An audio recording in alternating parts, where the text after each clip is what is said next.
rather easy to make because school is rife with its own parody. But comedy was not the only genre to delve into the school subject.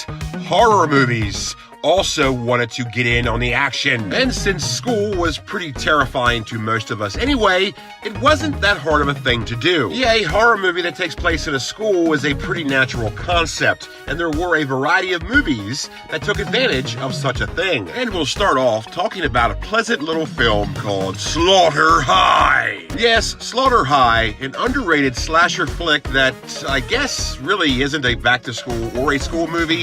It has to do with a 10-year high school reunion wherein the antagonist finally gets sweet revenge on his high school bullies. So, it's close enough, so I'm going to count it. And this is a very archetypal revenge slasher flick that does have a unique concept. This movie gives us another masked modern movie monster with the Jester. Yes, the killer in this film wears a jester mask, and it seems like everybody forgets about this. I mean, with this character, we could have had another Jason or Michael Myers or Leatherface, but it just wasn't up to the caliber or the par that those characters were. And Slaughter High was never going to be another Friday the 13th or Halloween. In fact, it wasn't going to be called Slaughter High at all. Its original title was going to be April Fool's Day, but plans would soon change. Yes, upon wrapping up production, it was discovered that not only was there going to be another movie called April Fool's Day, but it was also a slasher, and it was also going to be released within the same year, which obviously just wasn't going to work. And by the way, I'm talking about April Fool's Day, which was released in theaters March 27th, 1986. So they called an audible and changed the name to Slaughter High.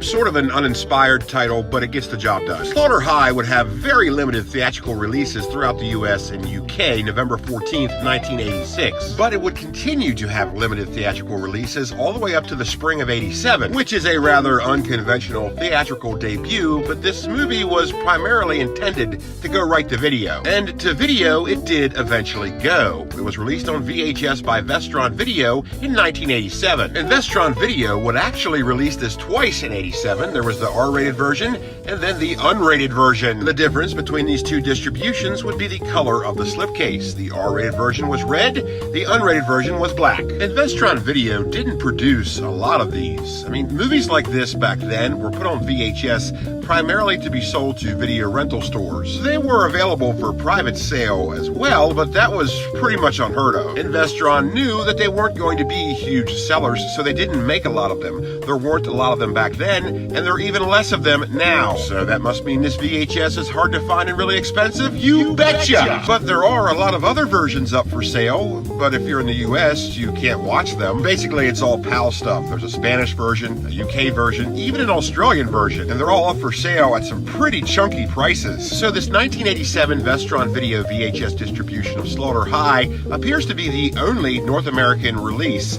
So if you wanted it, good luck. Well, I say only North American distribution, but there were two different versions, but you know what I mean. Still, good luck all the same. And hey, look, there's a Betamax distribution currently going for $99, so that's good, right? Oh, and by the way, the Spanish version of this film was called El Dia de los Inocentes, which translates to the Day of the Innocent. That's a kind of a weird name. Bit of a stretch from Slaughter High. And this version has a subtitle of April Fool's Day, so they knew there was a movie called April Fool's Day, but didn't really give a shit apparently. So Slaughter High is a school-based slasher film, and slasher films with school backdrops would prove to be a rather popular thing, as there were quite a few films that took on that very concept, like Cutting Class, the direct-to-video school slasher flick that stars a rather young Brad Pitt. Yes, you heard me correctly, it's direct-to-video, which would explain a lot of the negative critiques. Yeah, this is known for not being very good, but it's a pretty fun watch. It was released on VHS by Republic Pictures Home Video July 17th,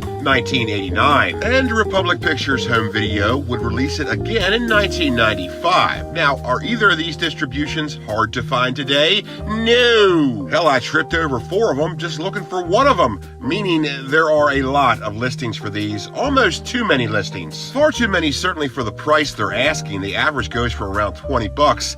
That's a lot for a pretty common VHS. I mean, what do you think you are? Dolly Parton's Smoky Mountain Christmas? Oh, and what is this? It's a damn PAL distribution of Cutting Class with Slaughter High's cover art on it. Evidently the wires got crossed on this one. Man, the 80s for international VHS distribution was like the damn Wild West. Well, maybe it is Slaughter High and they just renamed it for some reason. Let's look at the back. Oh, nope, it's Cutting Class. I don't know what's going on with this. So let's just ignore it. And then there's Graduation Day, one of the pioneers in high school slasher films that was released in theaters May 1st, 1981. And this was pretty successful too. Get this, it was made on a very modest budget of $250,000 and took in $23 million at the box office. I mean, geez, that's basically all profit. Now, this isn't exactly a back-to-school movie because, well, as the name implies, it takes place on graduation day, which is the opposite of going back to school, but it still counts. Despite its weird and very unexpected box office success, this movie is known as a big old stinkfest, but it has long since gained cult acclaim, mainly because of its life on VHS, which was very extensive. Yeah, this would have 3 different North American distributions. It was first released in 1982 by Columbia Pictures Home Entertainment. It was then released in 83 by RCA Columbia Pictures Home Video, which was the same company. It was just rebranded,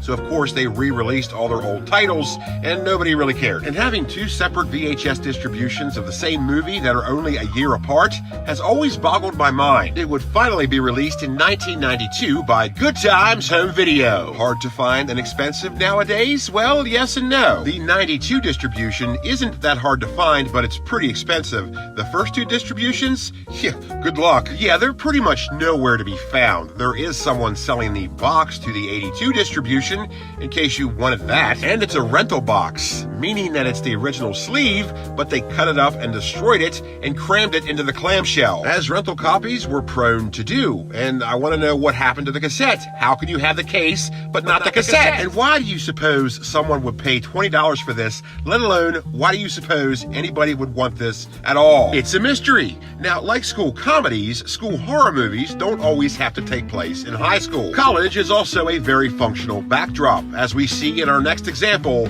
Final Exam, which coincidentally was the name of my finishing move when I wrestled as Professor Abominable, the Teacher Creature. Much like Graduation Day, this movie was also released in 1981, February 27th to be exact. Also like Graduation Day, this movie had a very modest budget, but did astronomically well at the box office. Yeah, its budget was $363,000 and took in a little over $1 million at the box office. And it's important to keep in mind that this was from a limited theatrical release, so it did very well despite the fact that there weren't a lot of theaters that showed this. And to further my comparison with this movie to Graduation Day, it also had 3 different North American VHS distributions. It was first released on VHS in 1982 by Embassy Home Video in what could be one of the lamest pieces of cover art in VHS history. It looks like a pamphlet for how to resuscitate somebody with a butcher knife. I mean, come on, guys. And Embassy would go on to release it again in 1980. Yeah, I don't know what year, because this does not have the year on it. Outside of using Roman numerals to date VHS tapes, this is another thing distributors do that I hate. Why can't you just put the year on it? At least with Roman numerals, I can still work with that.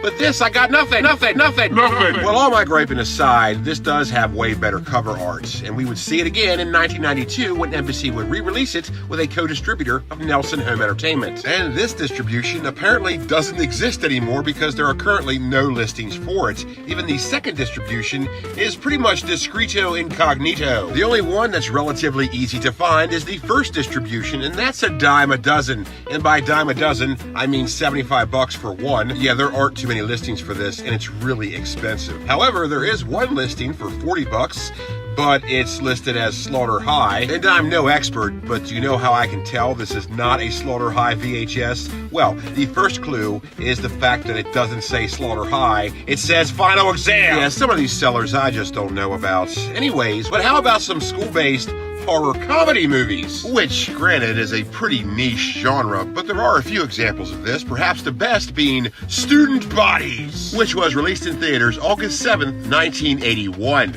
Man, 81 was a pretty good year for school slasher flicks. Though this is not your typical slasher movie, it is said to be the world's first slasher spoof. Well, at least in theory it is. The application, however, not so much. It was widely criticized for not being very funny at all. But that's okay, it would still be released on VHS by Paramount Home Video in 1981, and Paramount would release it again in 1989, with pretty much no differences between the two distributions. The backs of the slipcases are slightly different, but that's about it. So if you're trying to buy this, make sure you're buying what you want. And speaking of that, are they hard to find and expensive nowadays?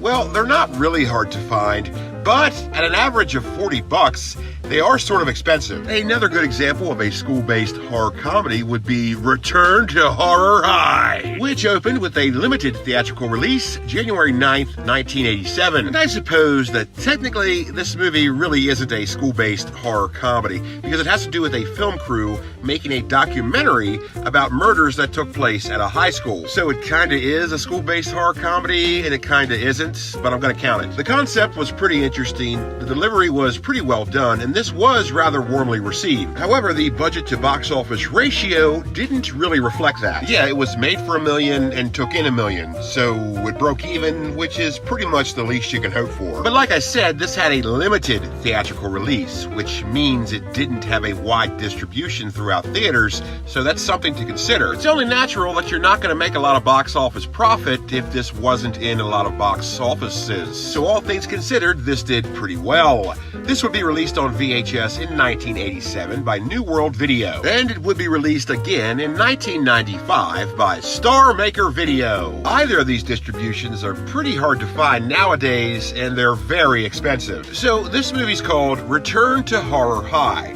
Let's take a look at that title for a second. Return to Horror High. Having the word return in your title implies that this is a continuation of a story or a sequel of some sort, furthering the adventures of whatever you're returning to. So, is this the sequel to Horror High, which was released in theaters March of 1974, and no, Return to Horror High is not a sequel. Yeah, these two films have nothing to do with each other, even though the titles imply that they do. And implications are only assumptions, and assumptions are dumb. But hey, if you call your movie Return to Horror High and there's already a movie called Horror High, I'm going to assume, as well as everyone else in the world, that that movie is the sequel. But that's not the case here, and Horror High is a very different movie than Return to Horror High. Horror High is a bit of a modern take on the archetypal Dr. Jekyll and Mr. Hyde scenario, and the original cut of this film was so gruesome it received an X rating. Yeah, that's something else, and even the R-rated cut of this film is known for being very disturbing. This movie is an unsung hero of horror. It certainly helped define the genre, and most certainly is a stunning example of early 70s horror movies. So what is the deal with this bad boy on VHS? Well, if you go searching for Horror High VHS, you're going to be disappointed, because that does not exist. Yes, somewhere along the line they changed this movie's title, and it was released on VHS as Twisted Brain. And this would have two separate North American VHS distributions, but once again, the distributors felt it necessary not to put the year on the tapes. So I don't know when these were released. All I know is they were from the 80s. It was released by VCI/United Home Video, and it was also released by Interglobal Home Video. And both of these distributions are pretty hard to find nowadays, as you might have guessed, and also, as you might have guessed, are outrageously expensive. Yeah, these are listed as some pretty upper echelon pricing. So, I mean, if you wanted this, if you have the money, go for it. Man, I don't know, $250? That's a lot of money for a tape.